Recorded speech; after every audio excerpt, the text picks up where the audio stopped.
Alrighty then! Good morning, good evening, good afternoon, and welcome one and all. My name is Michael, I'm the Desert Gamer, and welcome to Starfinder 2nd Edition, No Place Like Home, our homebrew adventure set among the stars in the Pact Worlds, set in the world of Pathfinder. Joining me today are my wonderful Patreons who support the channel, keep the lights on, and let me do these cool, crazy, and amazing things we call role-playing. Look at these guys. Guys, say hello to the folks at home. Hello. Hi, everyone. It's so good to see you guys. I'm very, very excited for today's session. Unfortunately, we are shy two of our amazing players. We are missing Syl and Votaria. They have other business to attend to today, so I hope they're feeling better. I hope they're looking after themselves, and we send all of our love and best wishes, and hope to see them very, very soon around the game table. But in the meantime, for us here, we will be embarking on our quest momentarily. But before we do, we have some people to thank, and I'm just going to go in hyper speed mode for this. So first of all, we have three major sponsors who make the shows look as good as they do. We have HeroForge for the tokens and the character art that you can see on screen here. All of these are made using an amazing 3D model making software that allows you to not only design, create these characters, but also 3D print them so you can have them for your home in the form of little tokens and stuff. So yeah, go check those out. Those are amazing. Sirenscape, beautiful sound effects that help immerse my players into the games while we're playing. So go check out Sirenscape and use that today in order to throw your players into the mix of very, very cool and fun sessions. And then, of course, we have Fantasy Grounds for our VTC of choice, which you can see behind me, filled with all of the rules, the data, and the dice rolls that we need in order to influence the game and have a great time so that I can focus on role-playing and the computer can focus on computing. So yeah, there's that. Then we have our amazing cast of incredible characters, each of which bring to life the story that we are currently telling. We have Captain Gareth, who is a human Solarian, one who is on a personal quest to become a great smuggler and avoid and run away from a hideous past we are yet to learn entirely about. Played by the wonderful Cookie Mon Steve. Why, hello. We then have, traveling on their temperance, a spiritual journey of enlightenment, our medical officer Elowin, who is a human that was raised on the Idara among the monistic Kasathan people. They're basically the ship's biologist, doctor, and, on occasion, den mother. But this character is played by the incredible Cass. Welcome, welcome, welcome. Hello. Hope you're doing good, Dag. I'm doing well, thank you. Then, of course, we have in the repair bay, rocketing around in a giant robot, we have Mercutio, the spirit of an ancient crusader trapped in a teapot that was then housed in the power source of a large robotic suit. Mercutio has adapted and learned the society surrounding this futuristic world that they happen to be in, and are very quickly adapting to it. Mercutio is our engineer and played by the wonderful and amazing Coreshift, aka Marcus. Hello, and no, you're wonderful and amazing. Stop it. Then, of course, we have, rounding out our team, Carlina, the Pathra Barbarian, who, through a series of fortuitous circumstances, managed to meet Gareth very, very early on in their career and became ingratiated as a trusted ally and companion, serving as the first mate of the crew and ensuring that the ship and its crew are all running and happy and the like. We have, of course, Carlina, played by our dear friend Malakisa. Hello. Hello. Now, the two characters that are not here, played by Votaria, is Medellin, a Skittermander soldier from the Vesk Empire, who is, doing their best to try and keep the security on the ship tight, and June 30, a former e-gamer who ran into some trouble with some unscrupulous sorts and is now serving as a pilot aboard the ship in order to make some money and avoid their own past. So, there you go. That's our sponsors, that's our players. Let's now thank our audience members for being here and giving us your time of day. Honestly, guys, it means so much to have you guys here to, just be able to share this, fun stuff with you. And honestly, if you're going to watch us live, I don't want you just sitting there and just thinking we don't care about you guys. I, on every single one of my streams, make sure that you guys know that you're welcome to behind the GM screen in order to play around with us, have a little bit of fun, and influence the game while we are playing. First of all, everyone reads chat. Everyone knows what you guys are saying and what you guys are up to, Schooly Eye. There are, of course, a number of ways for you to interact with the game. First of all, just by watching the show, you earn channel points that can be used in order to influence the game with things like Inspiration, Wandering Monsters, Wandering Bosses, Divine Intervention, Divine Healing, a whole bunch of really, really cool things that can help my players achieve success. But for those of you who wish for a little bit more spicy in your donations, we have some monetary donations that you can use in order to help Dag with his survival check for the month. We are at 35%, which is absolutely incredible, and I want to thank everyone who's already donated. But above, you can see we have our list of donations here. We have for $5 the Jinx points and Hero points, which of course, Hero points are the red marks you can see on my players. They can be used to stave off death, petition the DM for stuff that isn't in the rules, and roll with advantage. Jinx points, which are these purple marks here, can be used to counteract Hero points, make bad guys roll with advantage, and complicate things ever so slightly. For $10, I will draw from either a deck of plot twists, which have all of these narrative prompts that I can use to inspire the story, and I will insert that into the game, or you can have me roll from this wonderful book of random tables and assorted encounters, and I will throw one of those into the mix. We're actually amidst one of those things presently. Steve, did you lose your thing, or did you turn it off? I didn't turn it off. What the hell happened? I don't know. One moment. Oh no. That's fine. We'll do this. Oh, just a second. I didn't turn it off, but somehow it turned off. No, that's fine. I believe you. Apologies. You don't need to apologize. Well, I must have clicked on it somehow. It's fine. But it's over. It's down there. No, down there. Sorry. And It's okay. You're all good. my mouse was over there. It's all good. You're good.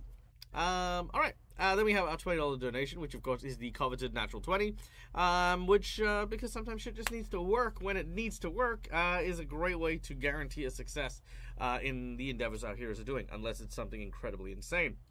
Then, of course, for $50, we have two rewards here. We have the Boss Buff, which increases the difficulty of a challenge the group is facing by a very, very large margin. Or a Harrow Draw, where we will draw a card from the infamous Harrow deck, read a fortune to our heroes, and should they either embrace or reject the fortune, we'll receive a Secret Fighting Art, a boon, and a magic item from the creature that dwells within the card. Lastly, we have our $100 secret menu item, which of course is, as the name implies, a secret menu item, so we don't talk about it. But it is a $100 donation that goes towards something very, very special.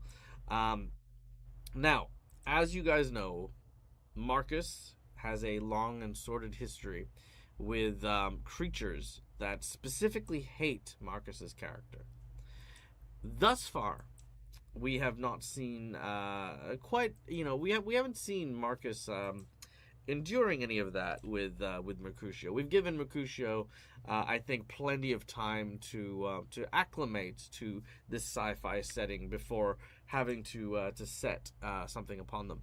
So Mercutio, for those of you who remember the Curse of the Crimson Throne story, fell victim to a large tentacle monster that was trapped underneath a prison. And there was no real understanding as to where this creature came from. Its tentacles erupted from various portals and the like, dragged poor Marcus's character into oblivion, and obviously No. So, the secret menu item will be that Marcus, as Mercutio, shall be marked by the large tentacle space monster. And should our heroes, we're going to basically turn into, for the rest of the campaign, there is going to be a percentage chance that our heroes, if they are in various locations, will roll a percentage to see if this large spaceship-eating, elder god, outer, horrifying eldritch being will indeed start pursuing the ship. The odds will decrease the closer they get to city centers, and increase exponentially if they end up in the spaces between, much like they just have traveled. So yeah, we'll be adding this. this creature is gonna basically be like very much like the quintessential horrifying thing that dwells in the dark. It is going to have a lot more features, so that it's not just going to be a big monster that's going to eat the ship, but also produce and spawn little monsters to come and chase after Mercutio on the ship as well. So we're not just going to be like, oh well, we'll just pilot our way out of it. No. We're gonna have lots of fun with it. There's gonna be eggs. There's gonna be psychic resonances, nightmare realms, tentacle monsters. Oh my god! All of the stuff. That's a secret menu item. I guess Merc might have to become a champion of Urgathoa to survive. It's fair. Yeah. He's gonna start hearing her whispers too again. Yeah, that's basically it. So the new Endless Hunger from the Reign of Winter game is effectively the vibe we're going for. I was gonna say it's the new purple worm. Yeah, Yay. Exactly. It's the new version of that. I'm sorry, guys. So there you go. Look, no one might donate it, and if no one donates it, you're fine. You're gonna be fine. So there you go. That's the donations. We also have a $40 donation from. Never mind. We also have a $40 donation from Schoolie Eye, and of course we have just unlocked the secret menu item from Anonymous. Yeah, I wonder who could have possibly done that. That was me. I'm not sorry, and I'm not apologizing. I absolutely want tentacles in this game. Well, good thing we don't have Laura. I literally had to get up and go Yes. to the wallet to get the 3-digit code off the back of my credit card so I could donate the $100. Jesus fuck, I didn't have the cash to do it. So I had to get the God, credit card. Well, okay, we'll throw a couple of extra bits and pieces here as well. Thank you so much, Mally, for that. That is very, very generous. Now let's go through it. Mally, I love you, but I hate you. Well, I mean, so we have a plot twist, a roll and play, and 2 hero points for Elowin and Merc coming up from our dear friend Schoolie Eye. So let's just get that going here. So let's see. Merc gets those 2. Elowin. No, that's. Yes. Elowin gets... No, that's not Elowin. Elowin gets... Keep trying, you'll find her eventually. I will. This is basically how I'm feeling at the moment. Where the hell is... Oh, these are out of order, that's why. I'll find where your other one is. I think it's this one. There we go.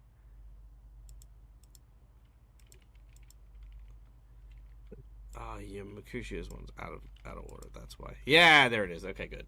All right. Sorry, that took me a second. All right, cool. So yes, we have 2 hero points for that, and because again, one of the little things I want to do just to thank our dear friend Carlina, I am going to also give a hero point to Carlina. Oh, thank you for the donation. Thank you very much. And yeah, we're gonna have monster stuff happen. So there you go. So our plot twist for Schoolie Eye's donation. Let's have a look. We have. Oh, I swear, if this is sanity check, we'll spawn the thing right away. Yeah. I'm not even fucking kidding. Yes. No! Wait, are you serious? I love it. Perfect. I'm not even fucking kidding. Perfection. I even pulled that from the boy. top of the deck. We have an assassin, Because a clone of an assassin, and an eldritch beast. This is the sensation of drowning again, because that's technically what happened. He was pulled under the water by tentacles. Don't be sorry, Mally. Enjoy the chaos. We find the chaos here. Look. So now Rykon just needs to throw in a wandering boss, and we'll have absolutely. And it just so happens to be Bad Ham somehow. They're trash. And then we got the perfect trifecta. It's true. That's true. It's fair. All right. Well, we have that coming our way. Let me pull up the thing. All right, and then we have our table, which I think I'll save the table temporarily, and we'll get started. Okay, here we go. Is this it? Yada yada yada. I do remember it had a weird name. No, I remember. So we got Hellhounds chasing Merc. We have the Eldritch Monstrosity chasing Merc. Yeah, pretty much. Okay. I'm feeling that the correct choice is going to be to space Merc. I mean,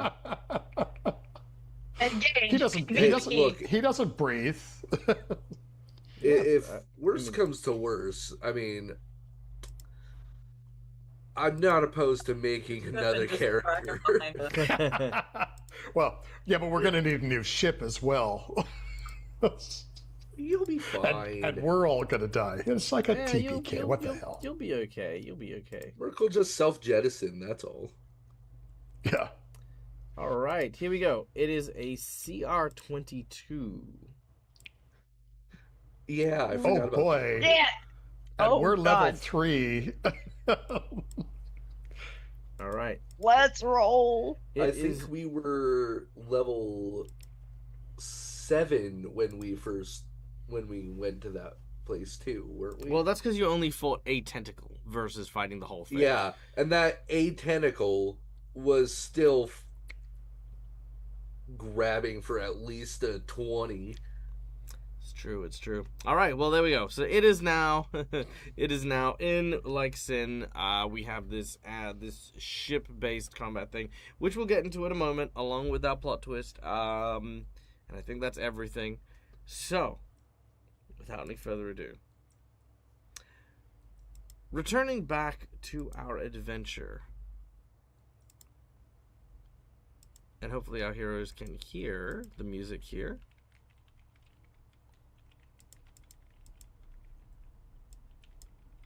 Give it a second.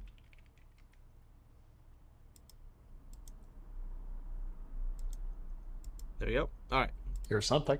So, when last we left off, our heroes were on a mission. Guided by a mysterious benefactor by the name of Mr. Glass, our heroes were told to intercept a derelict vessel, scavenge a vault, and return with the cargo.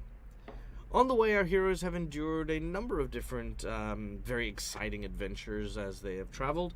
Gambling criminals, a abandoned spaceship, a series of asteroid storms, and the like, as our heroes have continued their journey.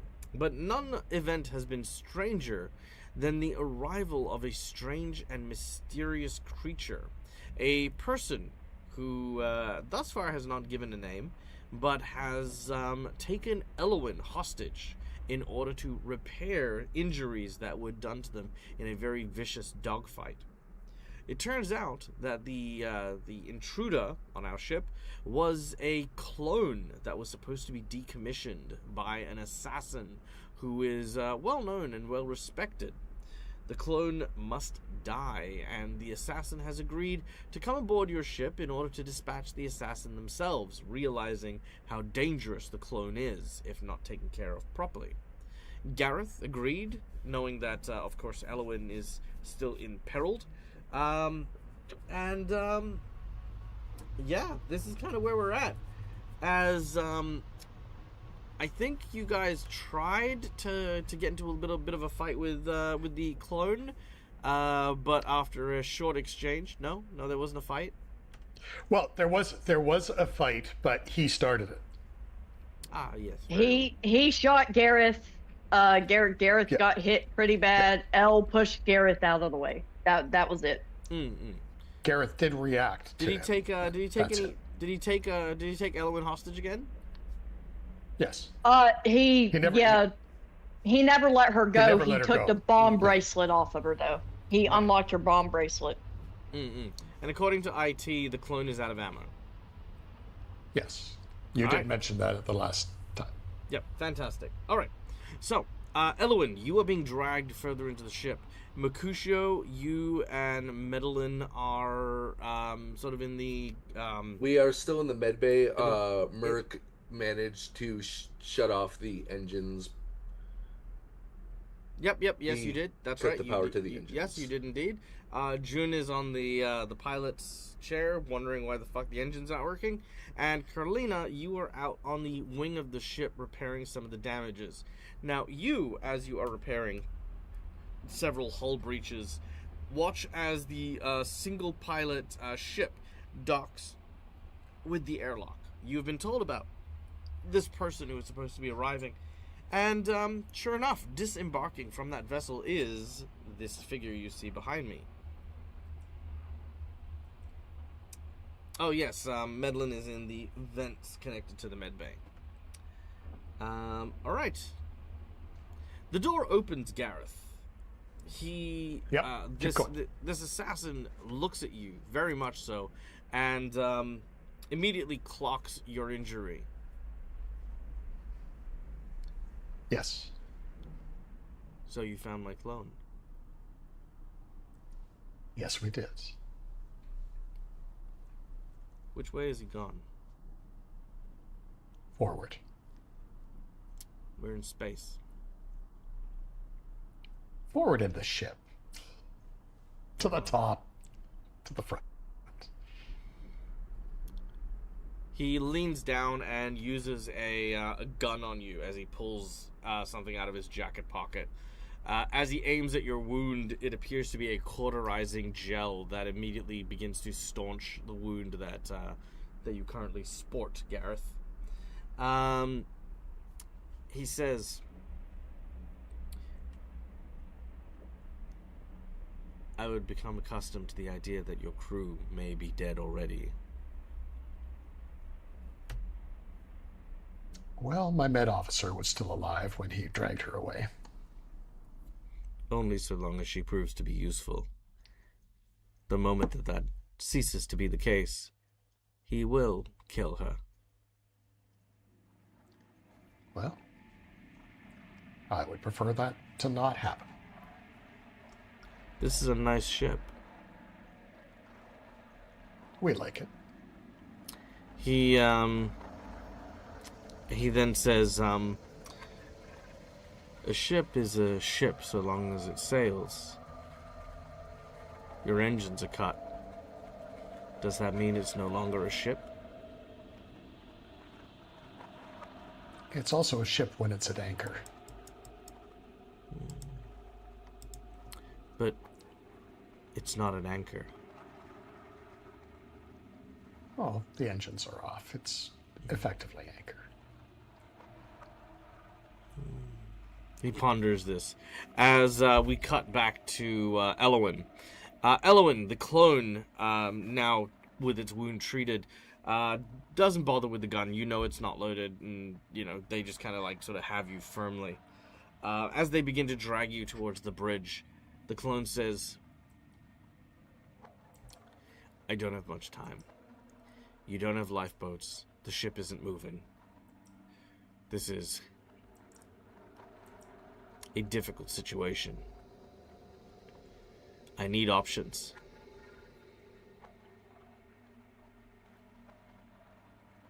Elle is, as she's being dragged, would she be able to tell that the engines were cut, like, by the feel of the ship?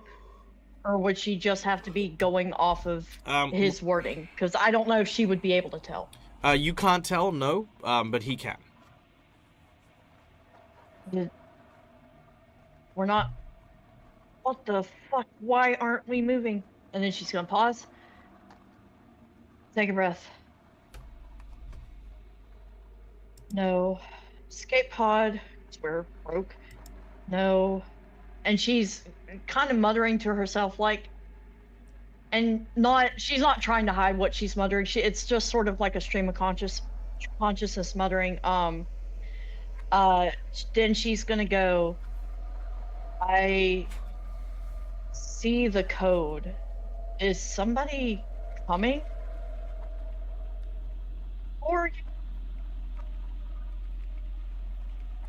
He stops and he looks around. He's already here. I can feel him. We don't have time for this. At this point in time, the clone will push Elwyn away. And will begin to make their way towards the bridge. Wait. She's... Like, as he pushes her back, she's gonna kind of reach out. Like, not touch him, but, like, reach out. And there's this moment of being torn of, if he's pushing her back, would she be getting a sense that he is just actually letting her go, or is it like an angry push, but he's still expecting her to stay in close proximity? Letting you go. She's gonna reach out, not touch or anything, and not like just put a hand out, and she's gonna go, and then she's gonna pull her hand back. Watch where I stitched, because if you pull that the wrong way, you're not gonna have a chance to fight back. And then she's going to turn, look over her shoulder at him one last time, like really get a feel for his form and where he is distance-wise, and then she's going to turn and run back the other way from the direction they came from. Okay, very well. Meanwhile, outside of the ship, Carlina, you are just about done with your repairs. You kind of wish that sometimes when you're in your sort of spacesuit, you're able to kind of wipe sweat off your brow. The armor that you wear creates a temporary environmental field around you, but, you know, breaking the field is not risky. It's just, you know, kind of, the sweat doesn't go anywhere. It just goes from your forehead to your hand, and then your hands are wet, you know. Yeah. As you finish up your work and begin to pack down your tools, your proximity sensor on your suit begins to go off. And so for the proximity sensor, does that mean like the ship that just arrived, or? No. Something seems to be approaching quite rapidly at speed towards you. It is not the ship. The ship is already docked. Also, do I know what's going on inside the ship? Do I know about assassins and clones, or am I clueless? Clueless. Sweet. That makes it funnier. Can I, like, am I safe to turn around and look and try to figure out what's approaching? Sure. Make a perception check. I'm giving you a basic bonus based on your what am I saying? Based on the fact that you're using equipment. Okay. Do I add that, or? No, I'll add it. I'm just letting you know that you get one. Okay.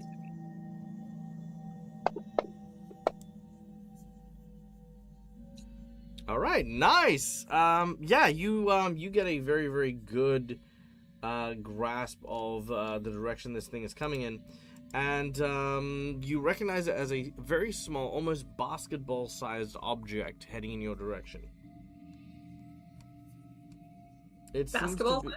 Yeah, it seems to be biologic in nature.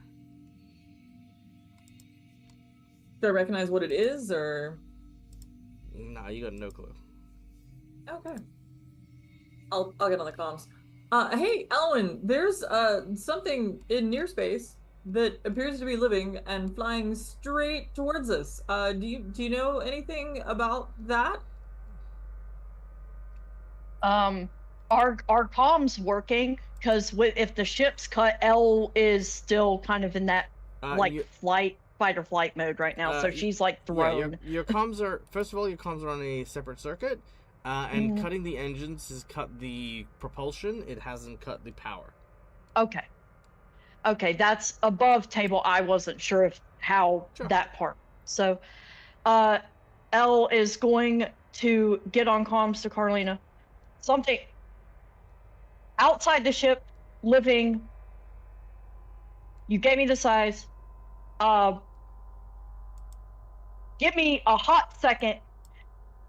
Let me put you on hold. And then she's going to flip the comms. Now that she knows that they're working, she's going to calm Gareth. Gareth, he let me go. Where are you? And she is running. Like, at that point, when she realizes the comms are working and that she's in communication, she's absolutely going from like a speed walk to hauling ass. Sure. Carolina, make me a reflex save. Sadly, no information being given to you. You are struck by this flying thing. And that is unfortunately not enough to avoid it. I need for you... You can use a hero point on it. I mean, you don't have to yet if you don't want to. I mean... Okay, I'll take the hit. Okay. As you had done so, as it does so, it launches you from the ship as you start to float out into space. You do have a tether, which kind of pulls you taut. And I need an athletics check from you just to kind of hold as fast as you can. Oh, thank God I have good athletics. But I have shitty rolls. Thankfully, that will still be fine enough as you hold as best as you can. You are now, however, like dangling at your full extension for this cable, and as you do so, you see this strange pulsating bulb. Now, the bulb begins to peel back as what seems to emerge from within is near you. No, it's just not gonna give me a picture. Okay, hold on 1 second. I will find a picture. Aha, there it is. All right.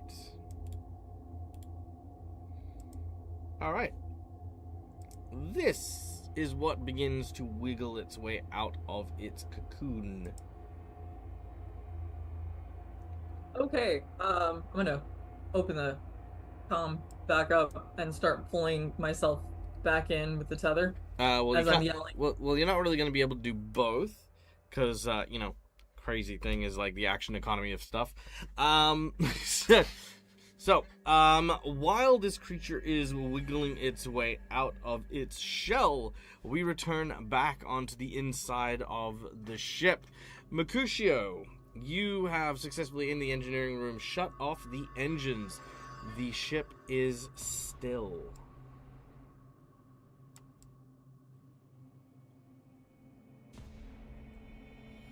Right.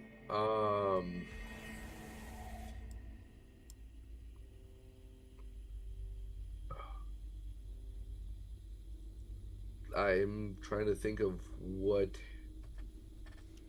I should do.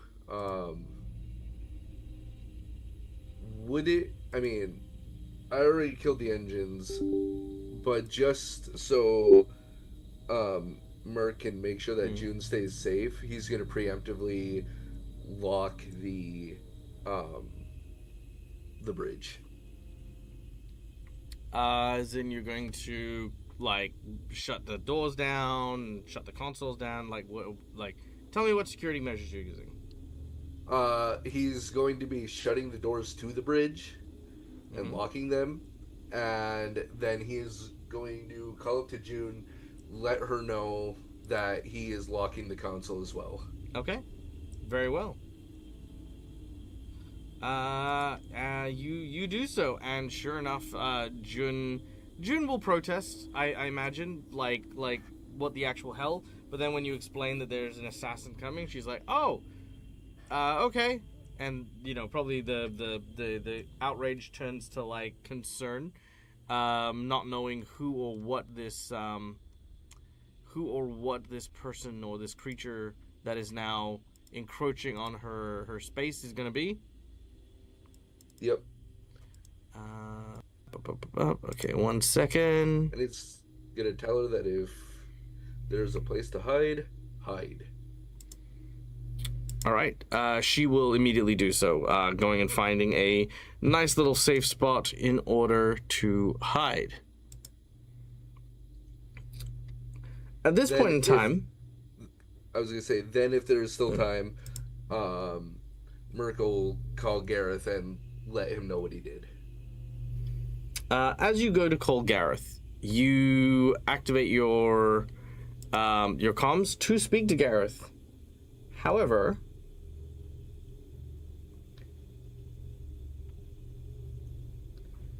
you hear this. 1 second. Now, fingers crossed this all works. I don't even know what this is going to sound like, but it might sound good.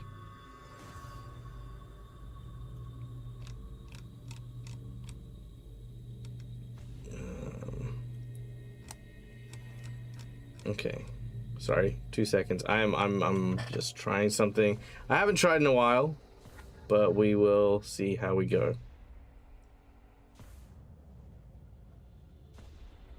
Come here, you.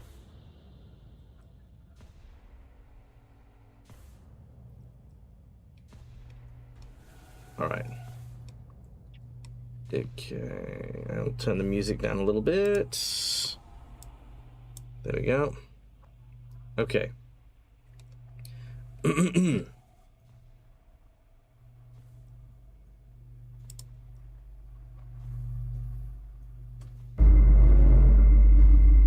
Mercutio. No sound.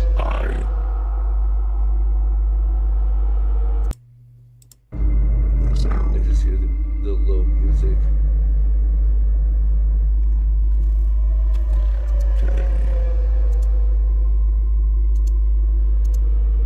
Oh, stream can hear it. We just can't. Oh, damn.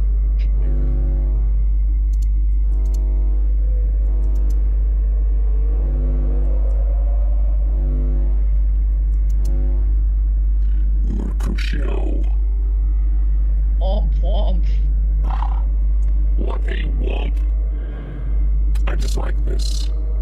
Let me try one more thing. Testing, testing. Testing. Testing. Nope. Testing. Testing. Oh, now we got it. Oh, Mercutio. I remember you. I sense you. I am close now. I have come for you.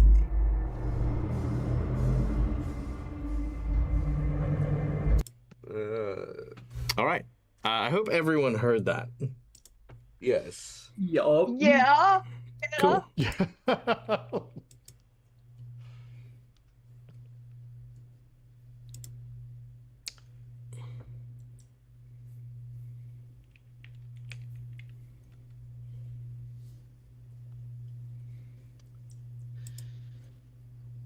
All right, Mercutio, what do you, respond.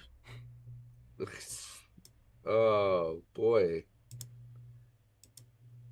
Mercutio is going to let out a very long sigh, and he just, at this point, it's like, oh, great, another horrifying thing from my past come to haunt me. Which one is this one? I am not a horrifying thing from your past. I am your present. I am your future. You will return to me. Your soul escaped once. Not again. You shall be consumed and returned to the whole. Escaped. Does Merc know what this is? Merc, Like, obviously Merc has knows, Merc has no recollection or knowledge of the period of time after their death. Only that their soul was supposedly captured and placed inside of inside of a teapot. Way back when. However, for the very briefest of times when the tentacle creature grabbed hold of you and dispatched you, that was not the case. You have this feeling deep inside you, like something in your psyche is preventing you from remembering who this is, what this is, and your experiences in its clutches.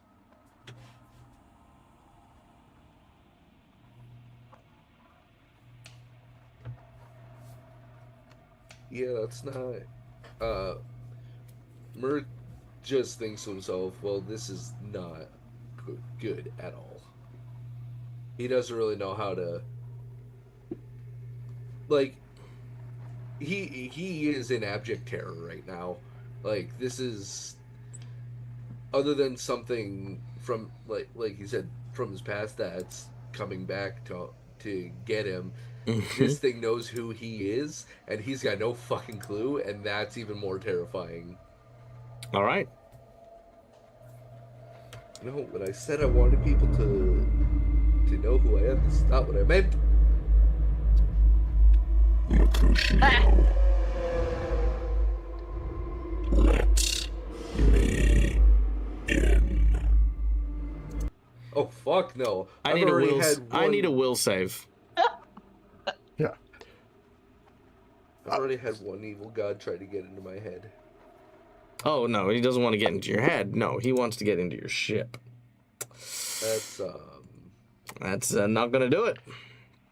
Mercutio, you are now compelled to open the airlocks. Click, click, click, click, click. All right. Gareth, meanwhile, back with the assassin, you and he are, he's going to head towards the bridge. Are you going to go with him? What's your plan?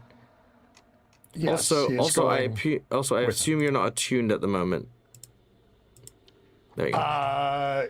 He was graviton attuned, but he won't have maintained it. Yep, cool. Yeah.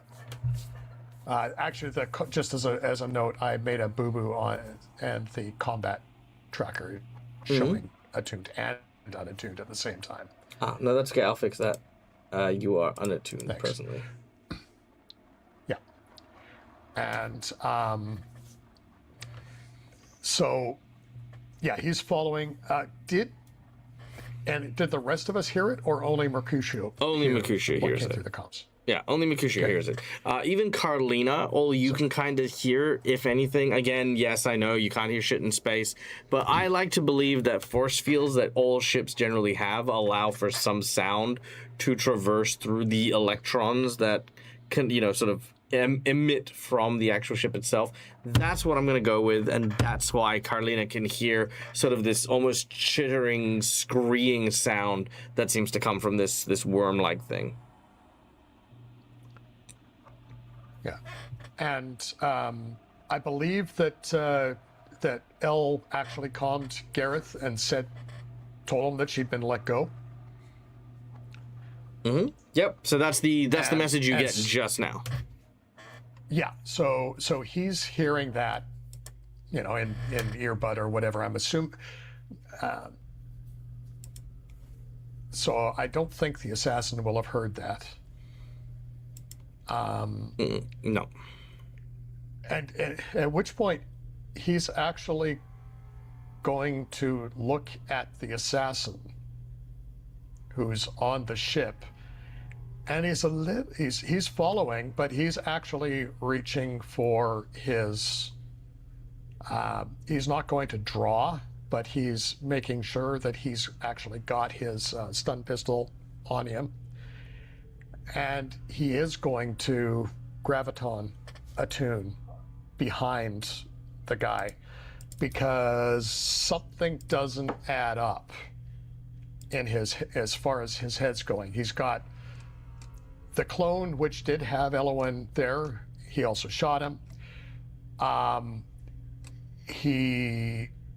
at the same time, he reacted and dropped the bomb that was on Elowin when that was the starting point of even talking to him.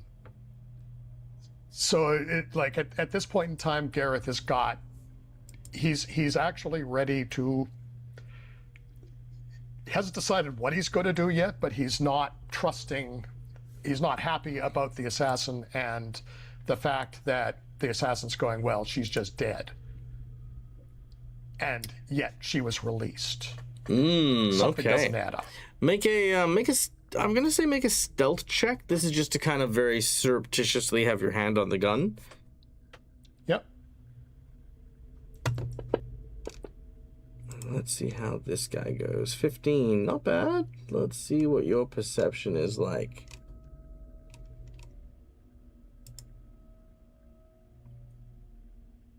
Okay.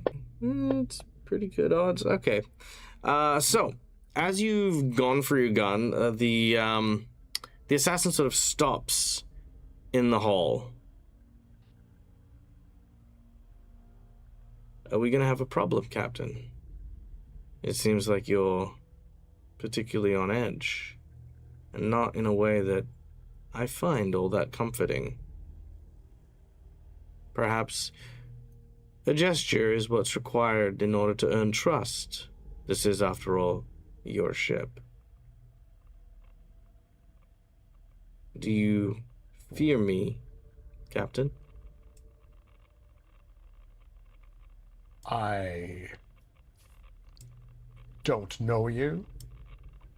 I have a certain amount, I have respect and a healthy fear and doubt. I also have serious concern for my medical officer, and I expect that I may need to intervene. I'm being ready. Sounds like you plan on being a complication. Complications are messy. I had a complication once. Didn't end well. Simple things made messy. He gestures near his ear. Noise that's messy. People are messy. Things are often easier when they fit into their places. Loose ends tied up and all that. That's why I'm here, Captain. To make things less messy. So if you intend to make the situation more complicated than it needs to be, he then stops and turns to face you. And I think we need to resolve that here and now. Now, his eyes don't betray a bloodlust or anything like that, but there is a coldness to him. Make a perception check.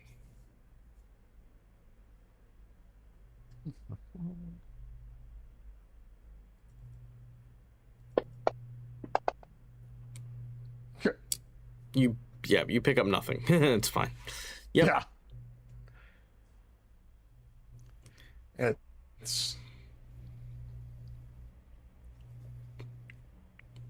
Do you truly expect me to be happy and comfortable that you, a complete stranger,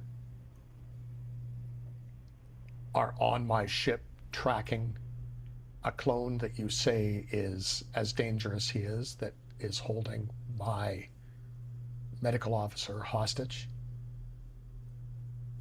What would you do in my shoes? A good question. What size are your shoes? 10. They sound tight, uncomfortable. I'd probably kick them off as soon as I put them on. Weird that wearing another person's shoes supposedly teaches you how they think. I struggle with that sometimes. No point, more complications. You ask me if I know how you feel. Well, no, I don't. because my ship's not at risk. And my crew, well, I don't really have a crew. Never really understood people well enough to have one. But if I expect you to be happy or comfortable, well, neither are important to concluding my mission. So, while I'm sure you'd appreciate it, it's not my primary concern. But if you reach for that gun behind my back, well, that is a concern.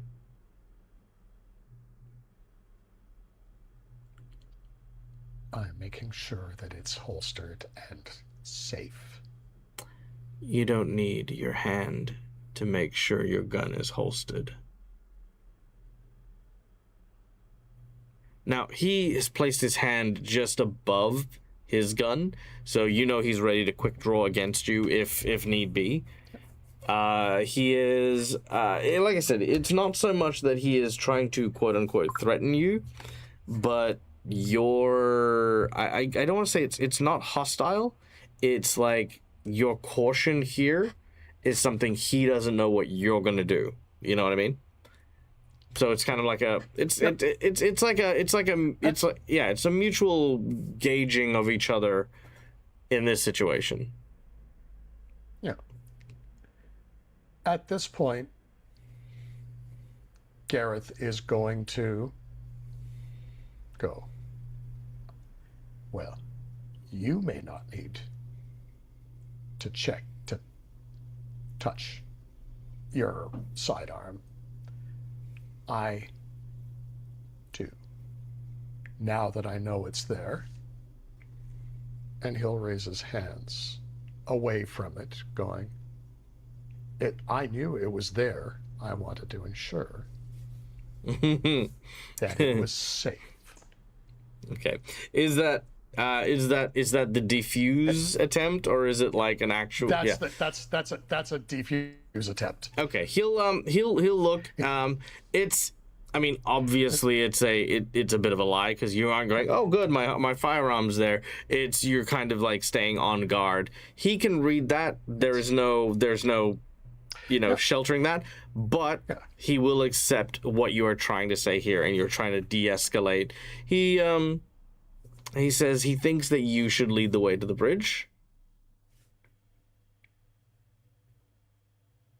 I can do that. I thought he was too dangerous for me. Again, complications can make things worse.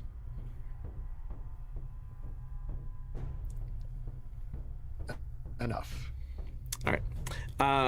Walking in.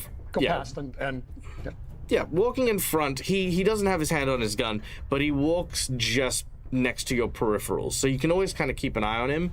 But he is in a, he's kind of ducking in and out of a blind spot as you move forward. Meanwhile, Elwyn, you said you were running towards where the others are. Your footsteps can be heard by Gareth as you appear from in front of them, heading in their direction. And she's going to, so it's going to be like a really quick slowdown. As soon as she sees Gareth, she's going to like start trying to slow down to not crash into him. And she's going to be like, he's here. Hello. And she's going to do a very like small little like weak little wave at the original assassin. And then she's going to target her gaze back at Gareth.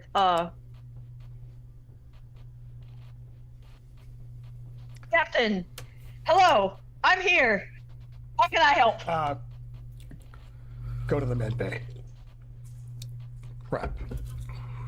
I'm gonna rewind it a little bit and give Cass a little bit more to go on. Cass, Okay. Yes.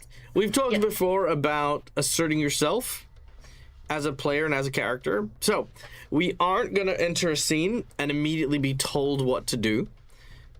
We are going to express what our character is feeling, how they're going, and what their desires are. And if that needs a correction, we can correct it then. Elowin's gone through quite a bit. Elowin, I'm sure, has a ton of opinions.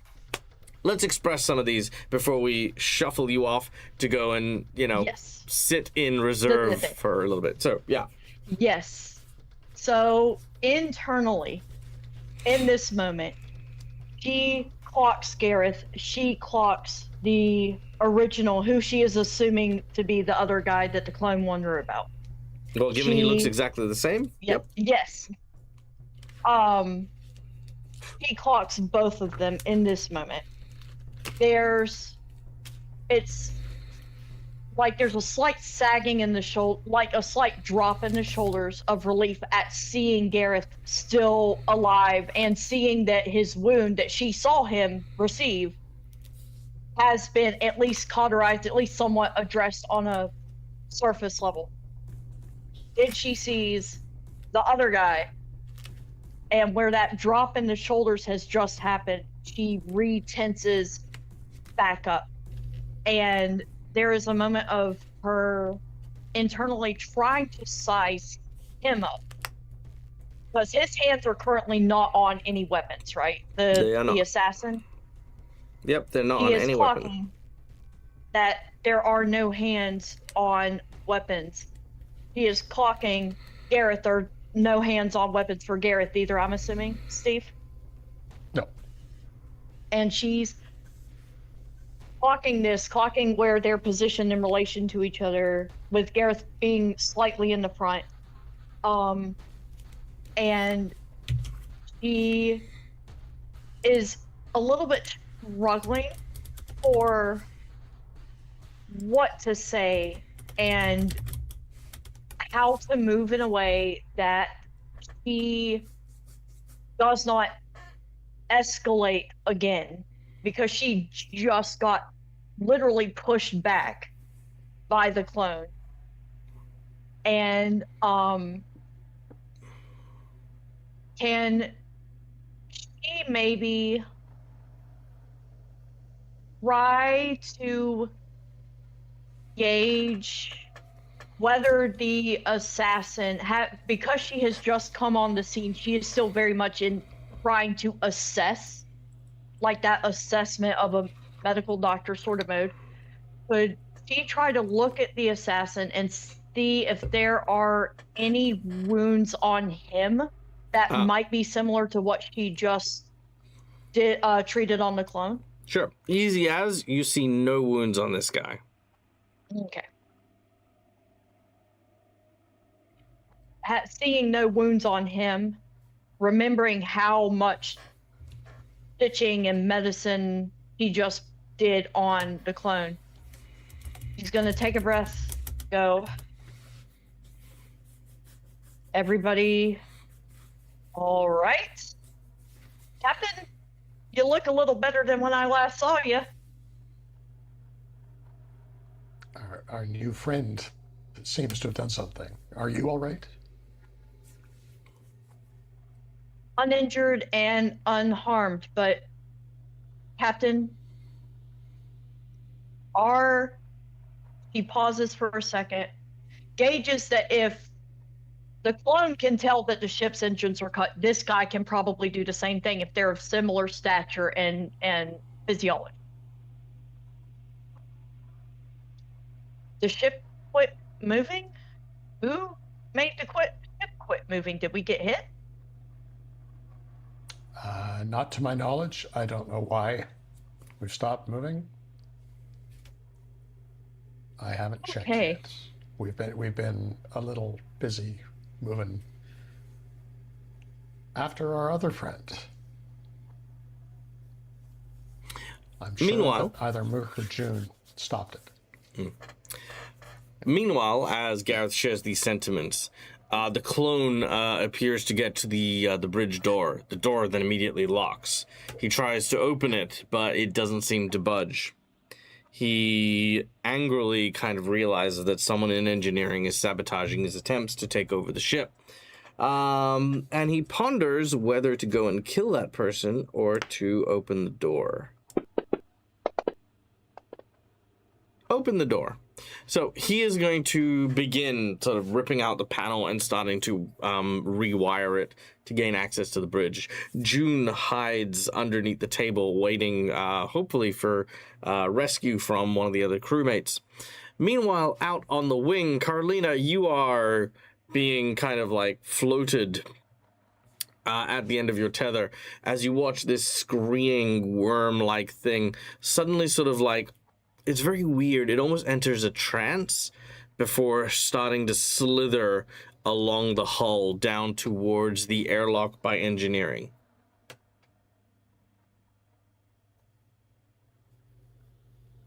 I'm gonna start pulling myself in to the ship by the tether. Athletics checks for me as you start to reel yourself in. Okay. Seriously? I'm gonna hero point that. Sure. I mean, it wouldn't launch you into space or anything like that, but yeah, it would definitely have taken you a while. You can re-roll that though. There we go. No, that was 20. It was a nat 20. Oh. Sid. I hate That's still good. All right. Yeah, you pull yourself in quickly. Your mag boots reconnect to the hull as you are now on the ship once more. I can't leave my tools. Boy, how much else can I do? You said I can't open the comms? You can now. Okay. I mean, you try to reach out to L. L kind of was like, not important, and then kind of. Yeah. So L ignored me entirely. So rude. The creature is leaving though. The creature is not waiting for you to make a phone call, and It is not. So I'm gonna grab my tools and get on the comms for Merc.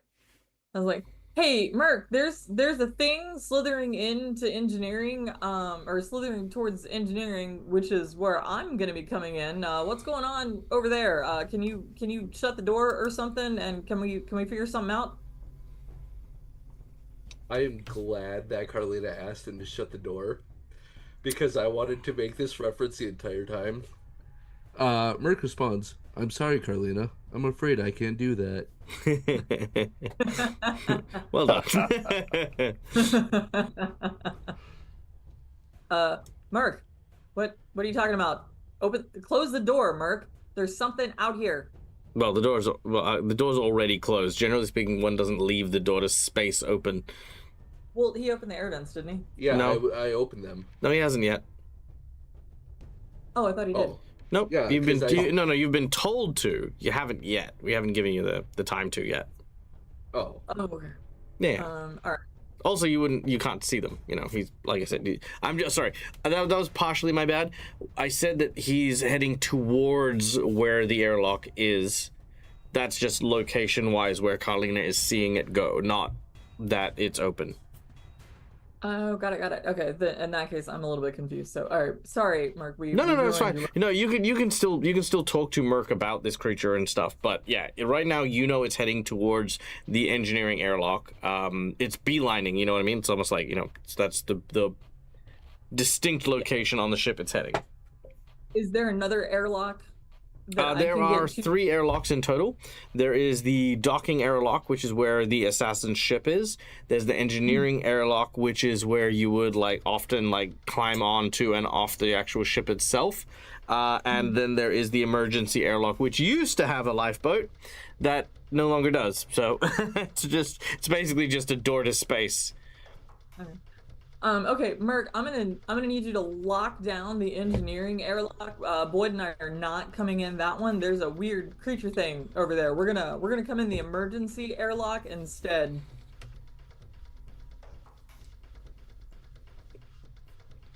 Cool.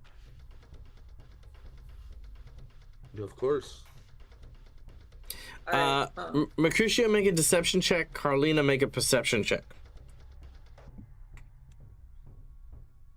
Oh boy. It's not great. It's probably good though. not great. Okay. No, it's fine. Carlina, you're not sure what it is, but something seemed off about Mercutio when he responded to you. Is it off enough that I might want to contact the captain, or I just get a weird feeling? Weird vibe. Weird vibe. Okay. I'm gonna kind of give Boyd a look. Like, did that seem weird to you? Boyd, who is totally here, and let's see. Yeah. All right. All right. Boyd says, I mean, I don't really know Mercutio that well. Is it weird? I don't know. It just seemed weird, but that thing is definitely weird. You've never seen anything like that before, right? I haven't seen anything like that now, man. All right, cool. Let's head over to the emergency airlock, man. I don't know what the hell's going on in there. Okay. Yeah, I mean, if you want to, but you know, you know what? Yeah, no, I'm sure it's nothing. And Boyd will use his mechanical arms and move, because Boyd wasn't in this scene until you put him in there, and now he's here, I guess. He was out there with me, right? Yeah, but he wasn't anywhere near you. That's why he didn't help you. Oh, I thought he. No, you were in a meteor storm. He was like doing other things. It's fine. It's fine. No, like I said, it's much of a muchness. He will be nearby enough that when you do call for him, he'll be able to like just jump over and stuff. Okay. Ships and sizes and locations. One day we'll actually commission someone and actually get a full ship done. Then that way you can put things up there. All right, Mercutio, back to you. However. So you end up in the engineering room, and again, following your compulsion, you begin the procedure to open the airlock. Yes. At this point in time, there is an alert that goes throughout the ship that the engineering airlock is opening. The way this works is the back of the engineering room will open, but a blast door will open first. So basically there'll be this gap between the actual landing platform and the actual cargo bay area. So the blast doors close down, the alert goes off, warning, the engineering cargo area is about to be opened into space, and as it does so, that little pocket is now opened out into space. I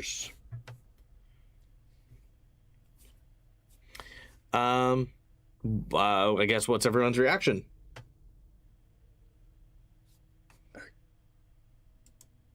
Garrett's reaction is like he's going to calm Merc, are you okay down there? Why are you opening the engineering airlock? Do you have company? Merc, as soon as you open the airlock, you feel the haze starting to lift. There's something wrong. The entire area around you suddenly starts to feel cold. The climate control is failing. As per our little table here, frost begins to cover the monitors and cake ice over the consoles themselves. The cold from outside is seeping directly into the ship, but it sort of also snaps you out of this trance that you seem to find yourself in, as you can now hear, slowly getting clearer and clearer, the Gareth's voice.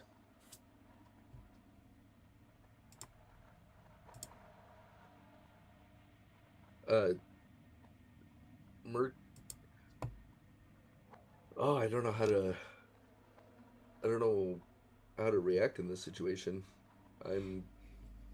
Well, let's start with where you want to draw your attention. Gareth is messaging you. You heard the voice in your head.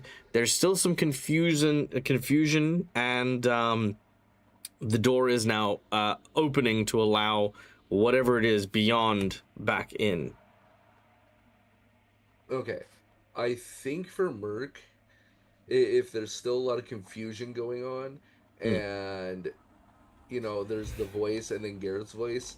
I think that, I mean, he knows that something happened, right? Mm-hmm. Yep. You know, something happened, and the last thing he heard was the voice. So he's not going to even trust Garrett's voice. He's going to think that that's it trying to manipulate you. Yeah. Mm-hmm. Seeing the door open, though, he is going to reach towards his table and grab his gun.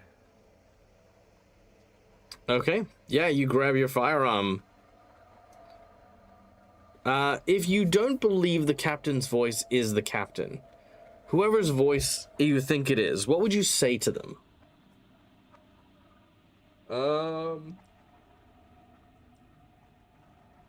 I tell them it's a nice imitation, but it's not my captain's voice.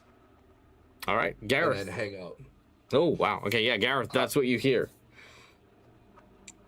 It's like, Merc, what the hell's wrong with you? The message is not going through anymore.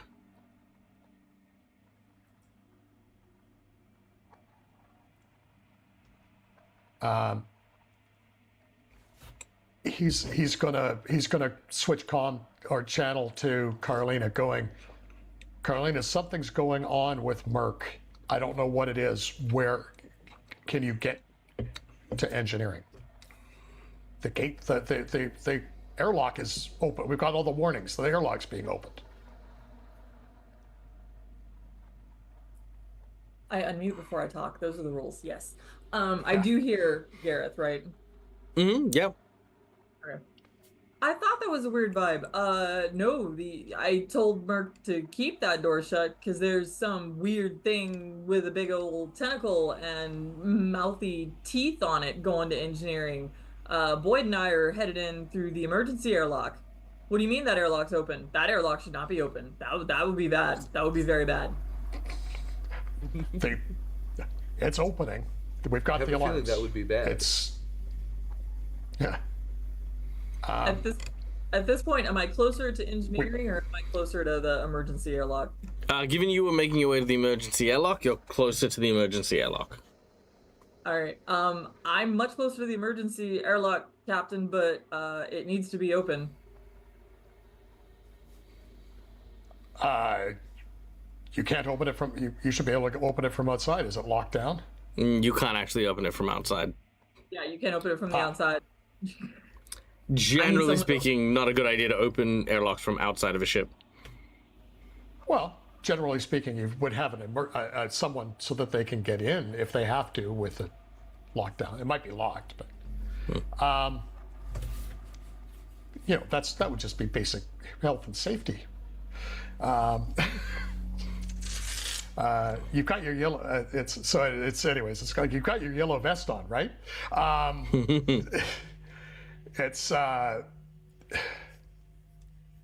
don't think our ship's OSHA compliant. Probably not. Probably not. He's. Ella, do you know how to open the airlock? The emergency airlock? Would Elwyn know how to open the emergency airlock since her thing is mostly med bay? Yeah, no, it's fine. This is kind of like a basic knowledge thing. You go there, you pull the lever, you're good. Yeah. Yep. Yeah. Can you please? Yeah, I can go and let them in. Yeah. Sorry. Roger. And she's gonna go do a little wave and head back to the emergency airlock, muttering under her breath, like not even trying to hide it necessarily, but just muttering all sorts of curses and thoughts as she's running. All right, very well. It does not take long before Elwyn lets Carlina into the ship, but as that happens, Mercutio, this creature, you can see it's quite large. It is about the size of a crocodile. Like it's a good 2.5-3 meters long, as it slithers into the airlocked area. The procedure continues as the the door starts to close, and once it does seal, that blast door will open, letting the creature in. You can see there's a viewing window that's here that the creature sort of peers through as it gauges the storage area. Mercutio, you see this creature. You don't know what it is, but you know it's bad, and you know it. Now, the only restriction here is you cannot vent it out. You can't reopen the door here. Anything else, you are free to, as you would, do whatever you would like. Okay. Probably not going to be the smartest thing to do, but right now Merc's kind of not in the smartest headspace. Sure. He's going to rig 2 incendiary grenades to basically, when it gets in, to have them go kaboom on either side of it. Okay. Make a craft check. Now, normally this is going to take you a little while. I will take a hero point and allow you to make it in within a round. You know what I mean? Yes. All right. Easy done. All right. You create a rudimentary incendiary grenade. Let's say that it will do 3D. I've got 2 incendiary grenades. Sure. I want to rig them together to make like an incendiary bomb, essentially. Oh, sure. I've got no problem with that. All right, yeah, you can use them both as incendiary bombs. All right, now what? He's gonna rig it to the door so that way, as soon as that thing comes in, it's gonna get blown to high hell. Okay, you go over to the door and you begin to rig it. As you do so, the door begins to proceed in the opening procedures. It starts to open, and as it does so, there is a loud explosion. Meanwhile, before the explosion, let's see if the assassin is doing well. The assassin hasn't broken into the bridge yet, as the clone is working very, very hard. But the assassin tells Gareth that we need to hurry. We cannot linger long. As you make your way up, you're almost at the bridge when you hear the explosion coming from the engineering bay. The whole ship lunges and lurches. Carlina, you enter just at the point in which you feel that shockwave as well. Same with you, Elwyn.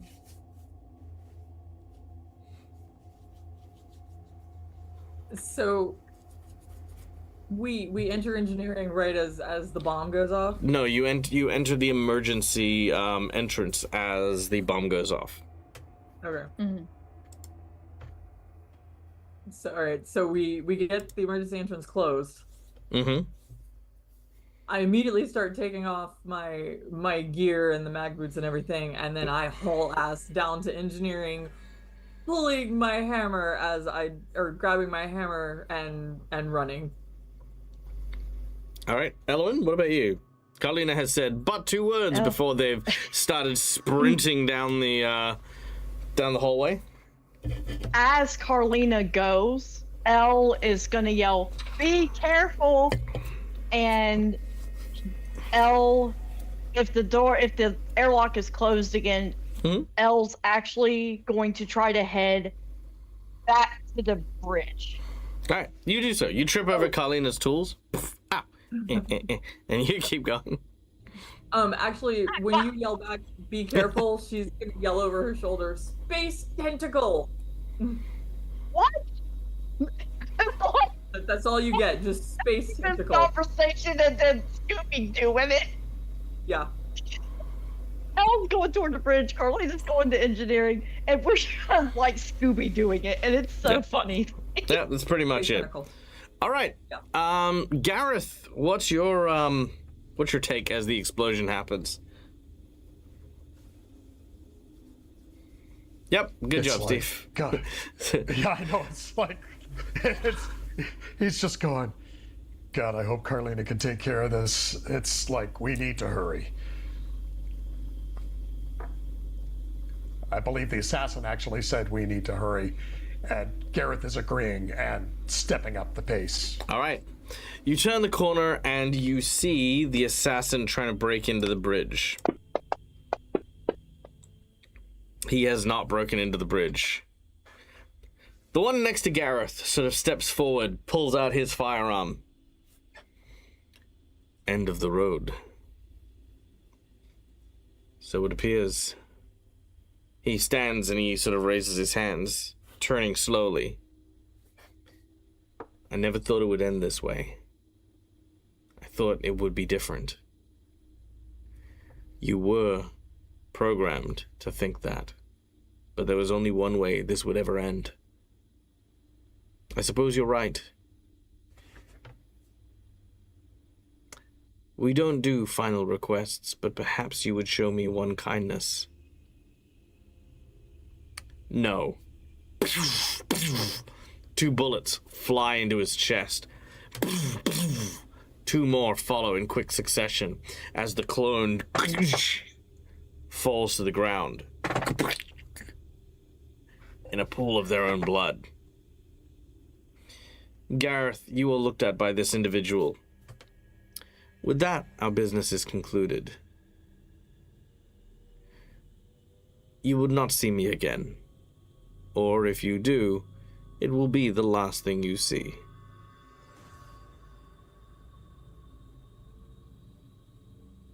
He goes over to the corpse and shoots it again, this time vaporizing the body.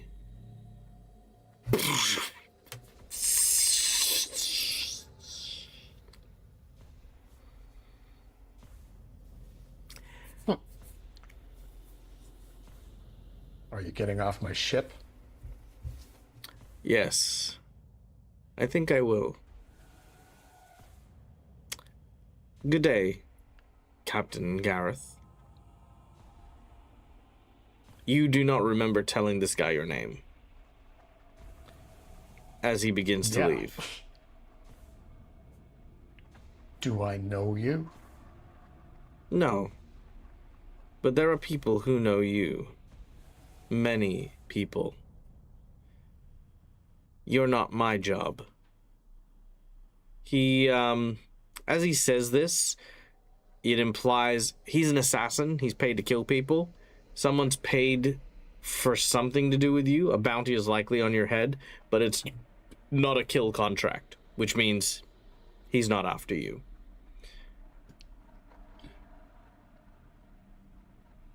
It's like, what? Who's put a contract out? Make a diplomacy check. You've been compliant. He is not hostile towards you, though you are a bit squirrely for his liking. Let's see. Oh, yeah. He says, he sort of presses a few buttons on his wrist, and you watch as like a little disc sort of pops out. He takes it and he sort of tosses it over his shoulder at you as he flicks it behind him. Catch. Yep, perfect. You have it. It is a warrant from the Vesk Emporium, an expedition treaty made to other members of the Pack World for the immediate arrest and capture of the Morning Phoenix and its crew. A bounty of 20,000 credits to any who could bring Captain Gareth in alive. Is it dated? Very recent, in fact. Ironically, when you guys left the Pact Worlds. It is addressed by the Ratchet family. Shit. That is literally what you hear Gareth Say saying shit. when he- Just shit. It's like, God. Yeah. He, like I said, this guy is an assassin specifically, so he has no beef here, and he has no interest in taking that contract. You know, You realize he probably could if he wanted to, but there's a point of personal pride that, you know, you can kind of tell this guy, he does what he does and he enjoys what he does. Yeah. Yep. It's like, well, thank you for the information. Do not thank me. Never thank me for what I do. But I wish you and your crew all the best. It seems as though you have many more difficulties ahead of you. Oh, and if you ever require my services, you'll find my contact on that chip as well. Good to know. And he will make his way off the ship. All right. Captain, is it safe to come out now? I heard gunfire. It's done. Yeah. It's okay. through the hatch. Beep, beep, beep, boop, boop, boop. Yeah. Beep, boop, boop, beep, boop, boop. Burp. Yeah. Captain, Yeah. the door's locked. I can't get out. Gareth is gonna. The panel is dismantled out here. We've got. I can't get in. Son of a bitch! It's like, hang in there. Stay safe. I'm heading to engineering where there was an explosion. I don't. We need help. What do you mean an explosion? Did you not feel it? No, we have inertial dampeners. Well, In the bridge, there anyway. was an explosion. Yeah, exactly. Holy shit! Yeah. All of a Be sudden, ready. all of a sudden, the air vent in the bridge breaks, and Medellin comes out with guns. Ah! Where is he? Is he here? The clone guy. And Medellin's like, Medellin's locked in there with June, sadly. Yeah. So, yeah, exactly. So it's like, June, did you shut off the engines? No, Captain, I didn't. Okay, it must have been Merc in engineering then. Are your panels live? Maybe. No. Wait. No, I can't control anything from here, Captain. I've been locked out. Okay, be ready. I'm going to try and get your panels back online, and we need to get moving again. Okay.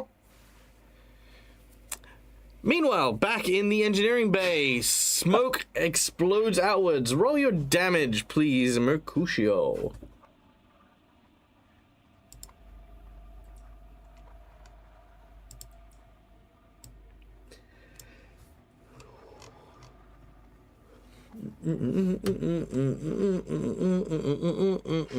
Apologies, I was getting some, turning the heat down and getting a soda for my dad. Very well. Roll your damage, sir. My damage. Yes. Do I just roll it for the two then at the same time? Yeah, just roll it twice, it's fine. All right. Oh, I can get rid of this guy now, can't I? All right, 8 points of damage. Of fire damage. All right, the 8 points of fire damage is, quite nice, but obviously, with blast doors and with metal and blah blah blah, it does a little bit of damage. It does a teeny bit of damage, little itty bitty damage.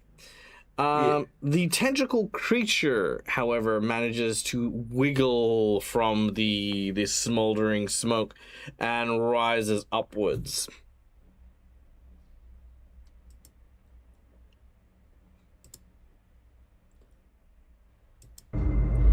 You have done well.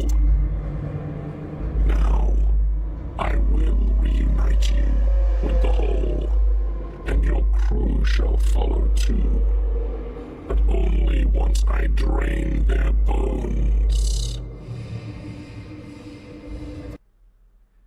At this point, Carlina shows up. Again, this creature seems to almost be hypnotically sort of swaying in front of Mercutio as Carlina enters. He does have his gun trained on it, though, because he rigged the explosions, and then he had grabbed his gun. Sure. Got no problem with that. You don't hear it, no. Okay.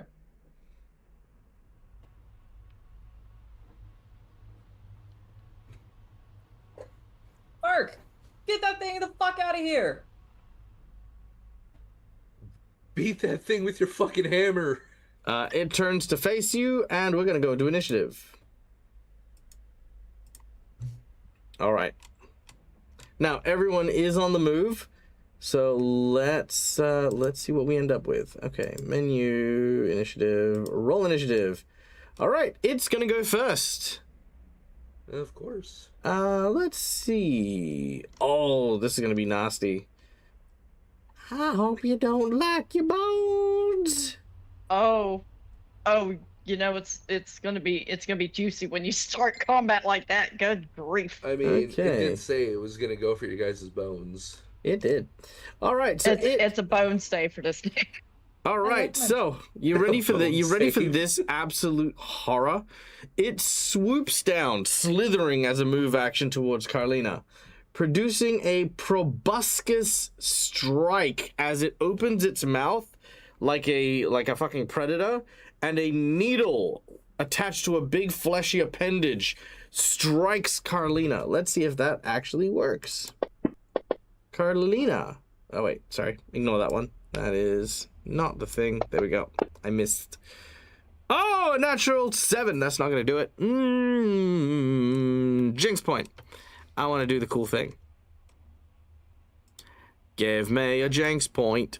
Give me a jinx point to use. There we go. All right. Proboscis. Gimme.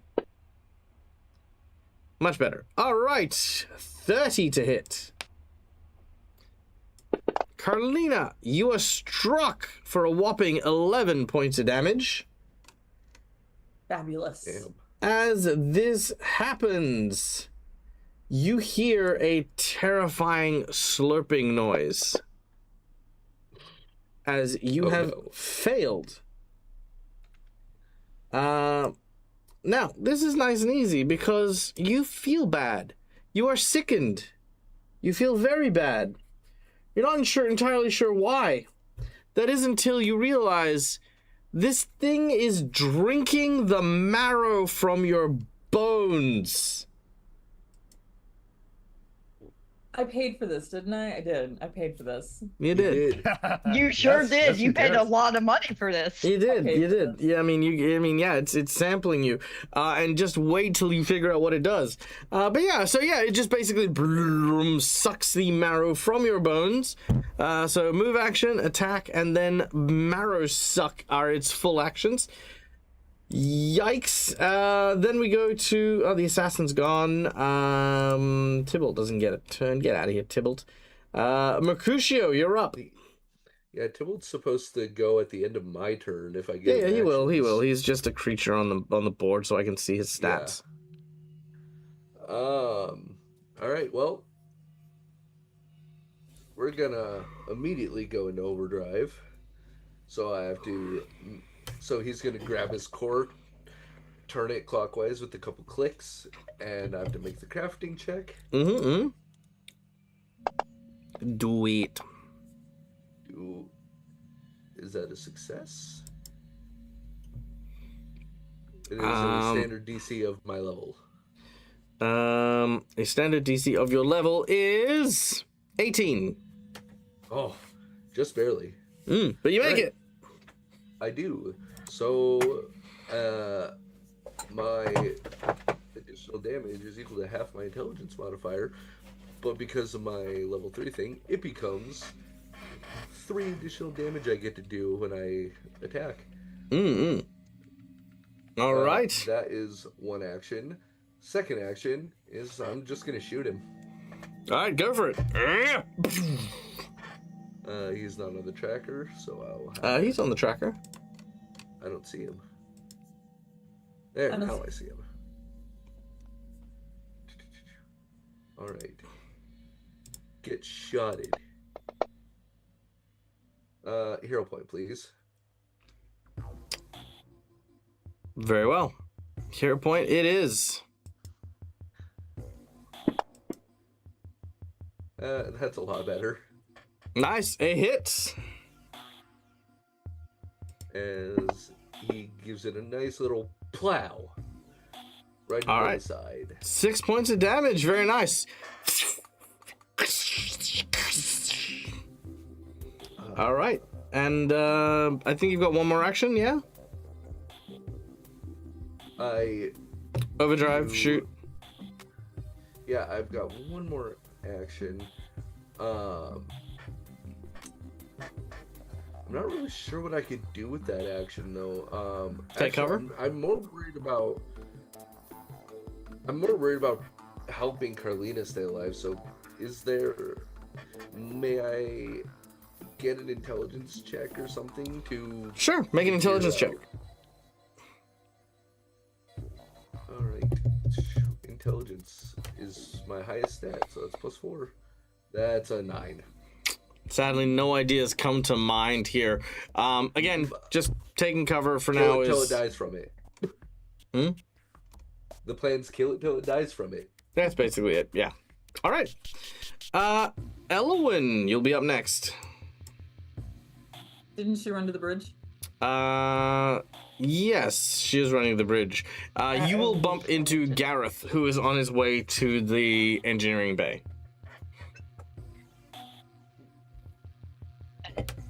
Where's the... Oh, what?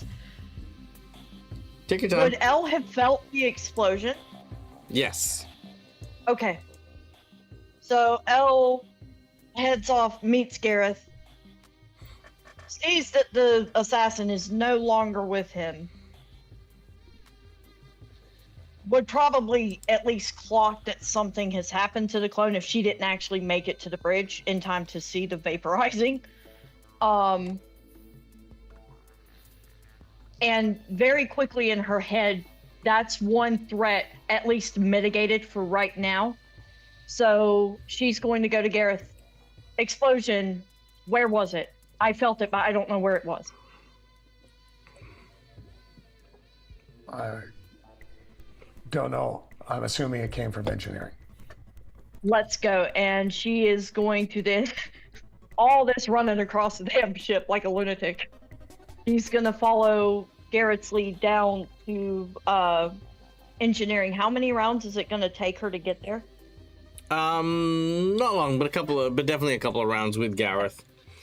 All right. Okay. All right. So Gareth, you're also making your way that way, yeah? Oh yeah, definitely. Okay. Question. Yeah. Did Gareth actually take any healing from that guy? Oh yes, he did. There you go. Oh, that's Done. better. All right, Carlina. Thank you. Hammer. Is it gonna take a full move action to? No, it's not, because the thing's right on me. It's drinking your leg. Yeah, it is drinking my leg, so that is not a move action. She is first gonna slam the hammer down on the proboscis in an effort to make the marrow sucking stop.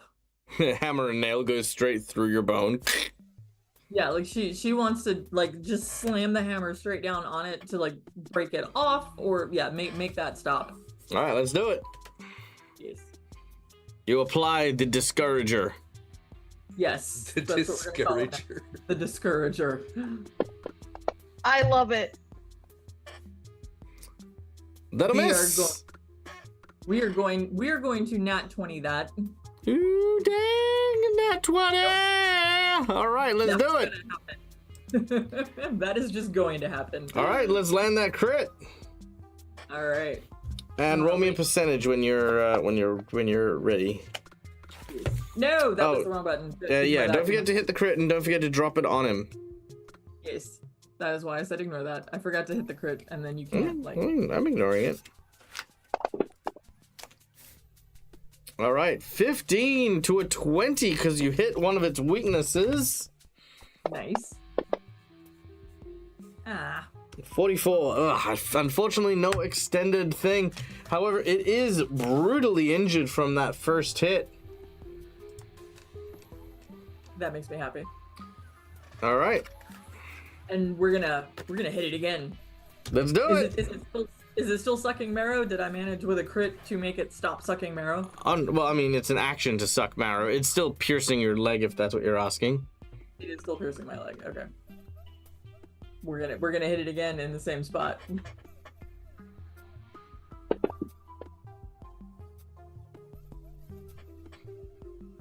Son of a bitch. That will miss. I'm going to use a hero point on it and hope. All right, let's do it. Let's do it. Hero point, baby. Really? Still a miss. Oh wait, hang on. Why is that? Oh, it should be an 18. Does an 18 hit? Because that should be a +3, not a +2.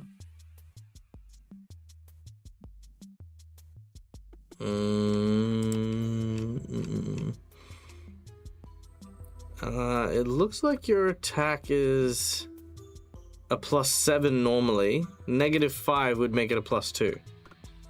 No, it's a +8 normally. Is it? Then why do you have a... Oh, because you're sickened, that's why. You get a -1. I did roll the right one. Okay. Never mind. Yep, so no! You do have one more action, though. Raise the shield. You raise your shield. All right. Then we go back to the leech. Its proboscis continues.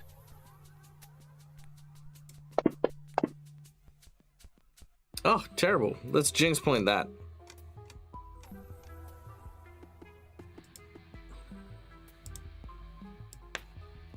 I need my proboscis working. Much better. All right. The proboscis continues to drain vital fluids.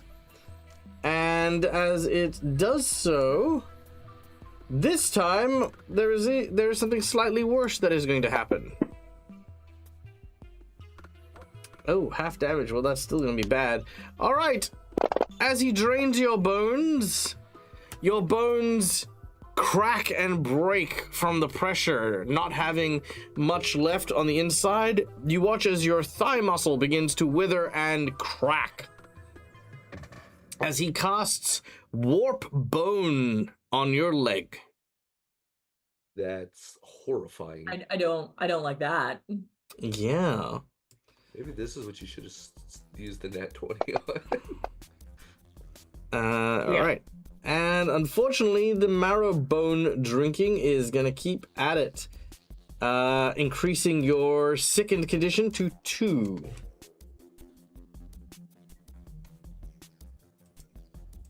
All right. You don't feel good. All right. Mercutio, you're up.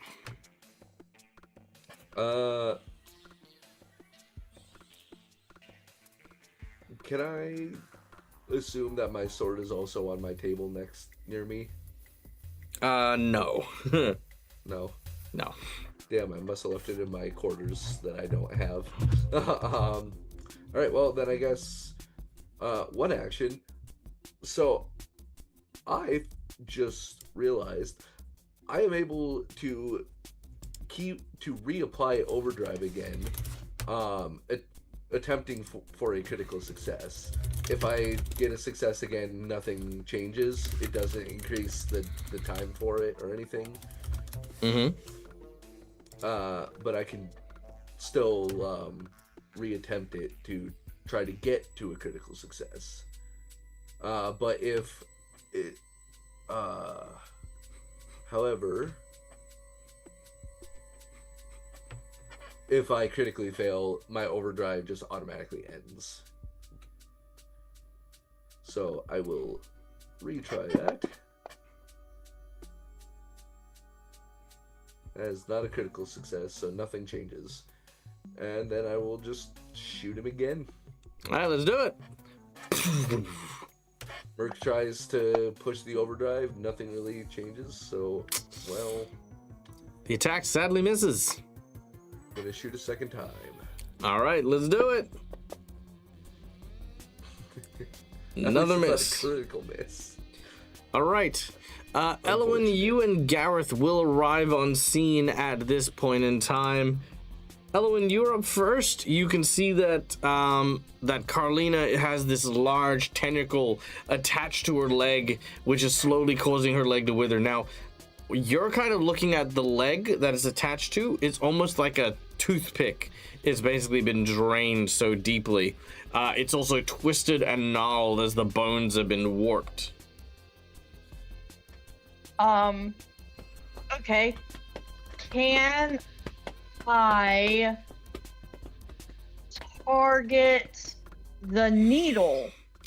Not the main body of the worm. Can I target the needle to try to break the connection? If you land a critical success, we can count that as your reward if you succeed in that. So, yes, you can make the attempt.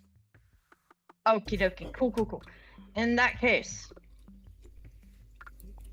Elle is going to take a stance. Magic of light and sunrise and all those things is going to form around her hands. Words are going to kind of be hidden in the clouds part of the thing, and she is going to cast Divine Lance at the Flare Leech. Please land on the Flare Leech. Oh, that's a bullshit.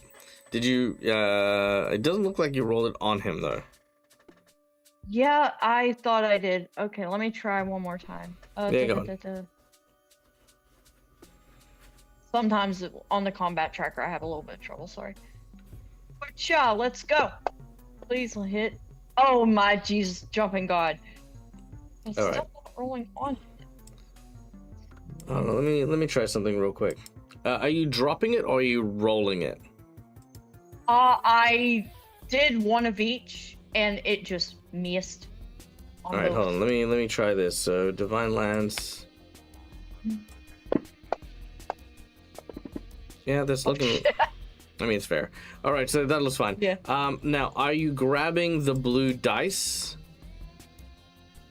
Yes, it says attack R spell, grabbing blue dice, and then I am trying to roll it on the Flare Leech, and it's No, not. don't roll it on the Flare Leech. Just drop it on the Flare Leech.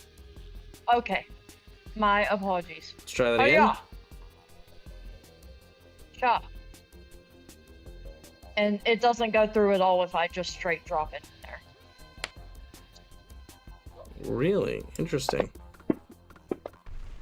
Huh. Okay. Okay. Well, try it on the board now that I. Can you? Yeah, I can Divine Lance on the. Yeah, try that. There we go. Yeah, okay, weird. Thank you very much. That's all right. All right, that will be a hit. Yeah. All right, let me find my damage. Hold on. Let me let that. Do damage. We're gonna do it that way. Oh. And then that's two. Did you drop it on? Did you drop it on him? The damage on it? Yes. Mm-hmm. Did you you not go? Yes. Did it not? Oh, I'm sorry. Okay. That's so weird. On him. That is weird. Okay. There we go. That did it. Okay, I was like an inch to the left. I was an inch to the left on the board. I'm sorry. It's fine. Okay. All right, so that was your Divine Lance. Unfortunately, not a crit, so no extra effect, but you do manage to lance it, which will, of course, be the end of your turn and bring us to Carlina. I mean, I only got one move at this point. I gotta get this thing off of me. So we gonna hit it. Just keep hitting it. Actually, wait now. Can I get away from it? I mean, yeah, I guess. I like pull away and just get the proboscis out of proboscis. Get the needle thing. You'll need an athletics check to try and pull yourself free. Yeah, that's what I want to do. I want to pull myself free. All right, make an athletics check.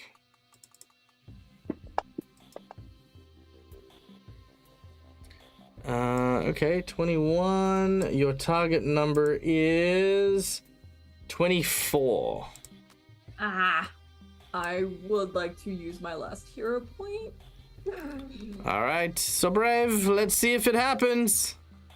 Fingers crossed. Oh, we didn't roll. Oh, okay.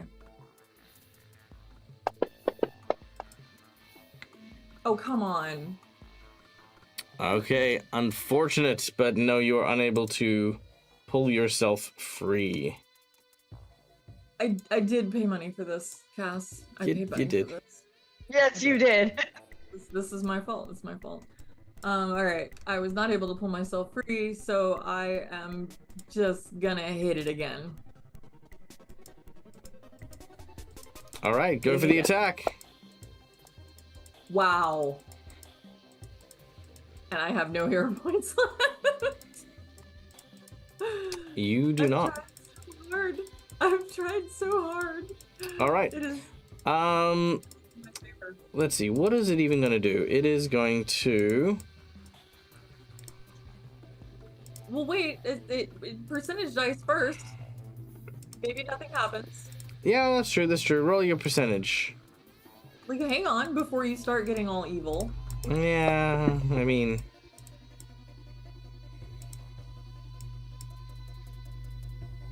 You were so excited. I was. What does a 56 do? A 56 will do nothing. Thank God. Okay. So my third action, I'm gonna raise my shield. Alright, third action, raise your shield. Done and done. Okay, are you ready for the horror bit? No. Okay. The tentacle begins to convulse and pulls off Carlina. As we go to Gareth.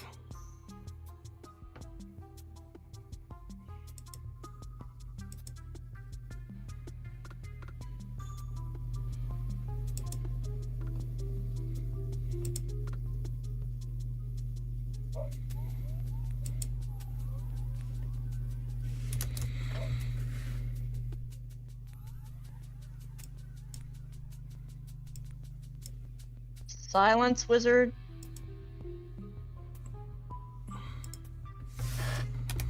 Apologies, I had hit the other button because I was getting water. So, are you changing the combat tracker? Because it's not showing my turn yet. I think it should drop the. I think it should drop the unattuned on me when it goes in. Oh, okay, hold on 1 second. Oh no. That's okay, I'll drop it. There you go. Okay. So, I mean, the first thing he's going to do is attune. He's actually going to attune Photon. All At right. this point, and he is going to manifest the weapon. He does not like the fact that this thing has got his friend and partner and first mate in there, and he is. You see the sword appear in his hand, and he is going to slashy at this thing and see what he can do. I'm gonna nat 20 that, please. All right, not 20. Let's go. Okay, where's that quit button? There it is.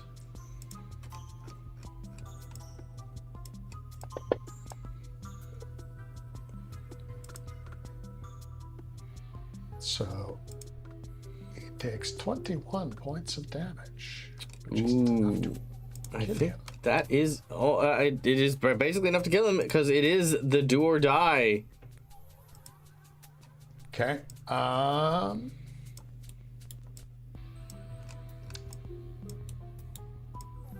I just want to double check that thing that you gave us.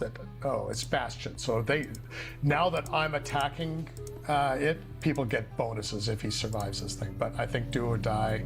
Let's do or die. We need this over. All right, do or die. What's the All worst right. that can happen? Carlini gets sucked completely dry. Yeah, pretty much. Oh no, I don't have my do or die coin. I'll let you guys roll it because I need to go find my do or die coin because it's empty over here. Roll me a d20 and odds will be actually lower than 50. Lower than 10 will be 10 or lower will be bad. Higher than that will be good. Okay. Bad. Okay, well, we'll come to that in a moment. Of course it's bad. Naturally, Okay. that's how it works. So, Yeah. as you defeat and kill the creature, its body continues to convulse before ejecting what looks to be a large plume of biomatter. A peeling, kind of almost like a cocoon or a banana, kind of like pulls away from the creature. And as it does so, it leaves behind something truly horrifying.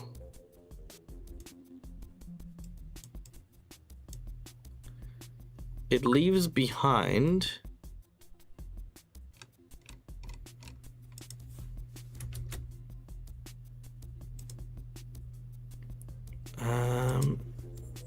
this thing.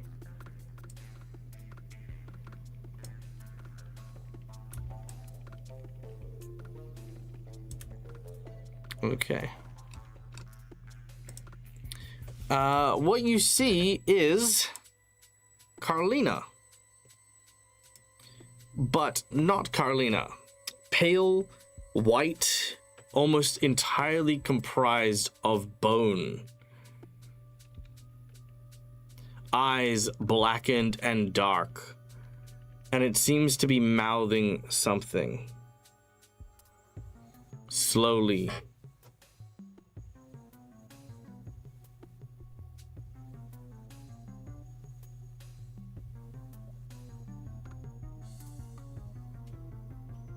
What's it mouthing? I get really close to it and try to figure out what it's trying to say. Because that's me.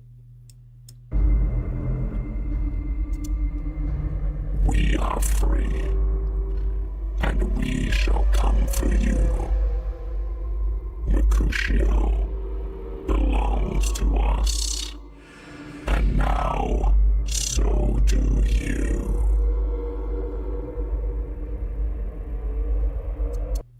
And with that, the body transforms to dust.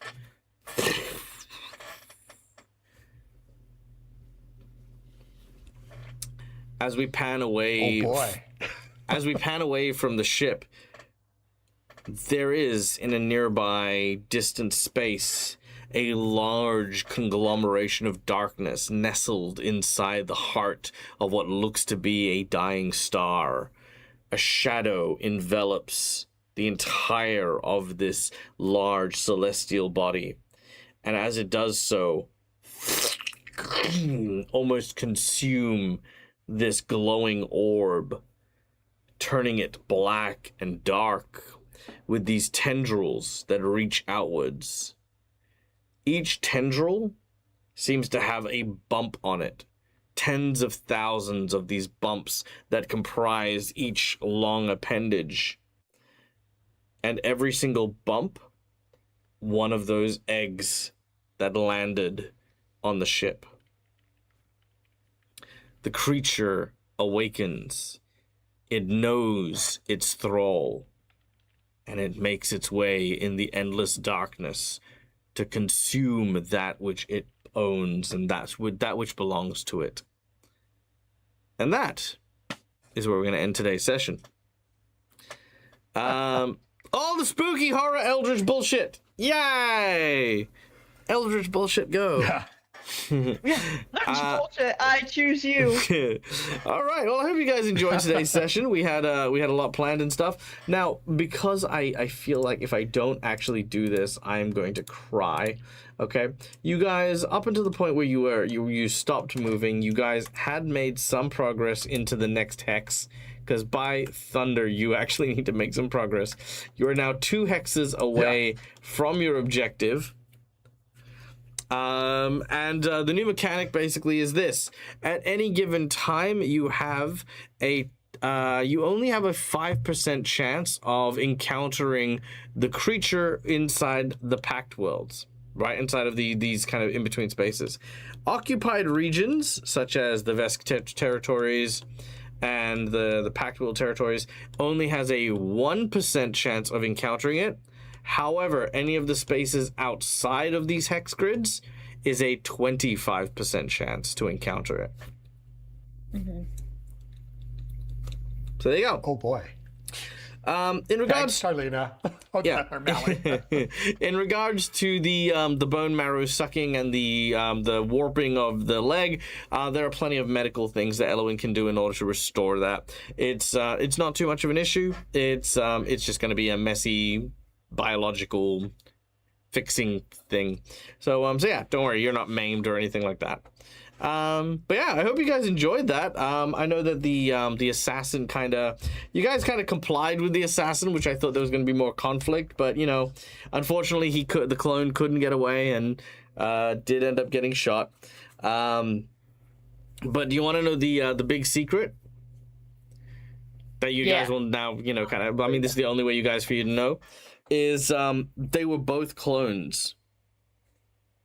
So the original had long since died, killed by a clone. So these are clones of clones of clones of clones. No one really truly knows who the original is. So the one who died was a clone, but he was probably one of the oldest clones. So, you know, that was the checkoff. This clone, the reason why it was very pristine was because it was quite new. And it was replacing the old one before it got replaced. So, you know, vicious cycle and stuff like that. But yeah, clone assassins. So yeah, there you go. That's the latest in the Red Mantis. Yeah, there you go. I should have made him Red Mantis, dang it. Anyway. And how'd you guys feel? I've got his number. And how'd you guys feel about the bone sucker and the pale Carlina? Not too good about that. Not too good about that. I thought Carlina died for a second because you were like, it's a pale Carlina. I'm like, oh god, it really, the doer died her instead. It's no. They take samples from people, and when they take a sample, they're able to recreate these bone clones of them. It's still a work in progress, but soon enough, or at least eventually, the plan is that they'll actually be able to create perfect replicas with enough genetic material. And now Carlina's on that list. So is Mercutio, actually. And Hey, maybe we could get Merc's body back out of all of this. True, No. maybe. My body His original one, I mean. No, my original body was my bones that are now long since dust. No. But... Remember, you were attacked by this thing when you were still a skeleton, which means they also have your bone marrow on file, and they can create the whole body from the bones. Oh. Yeah, so not a bad idea. I mean, maybe. Yeah, maybe. Now we that's have the a new thing. mission. There you go. Find a body for Mercutio. Interesting. Okay. Well, I'm game. I mean, that is one of his goals, is to get himself a living body so he can finally die in peace. Well, there you go. I mean, that could be a very strong potential candidate there. Well, More on that later, though, but for now, however, we are going to bid everyone farewell. Thank you guys so much for listening and watching. We hope you guys had a great time. I know that I certainly did. I'm the Nosy Gamer. This is my place. This is my face. You can find it here a number of times during the week, doing cool stuff, having fun, playing games, all the cool things. We are going to bid you guys farewell.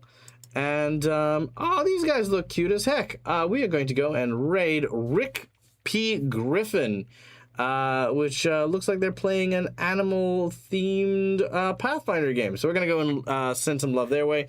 But in the meantime, guys, stay safe, stay wonderful, be kind to each other, because why the fuck not? It's free.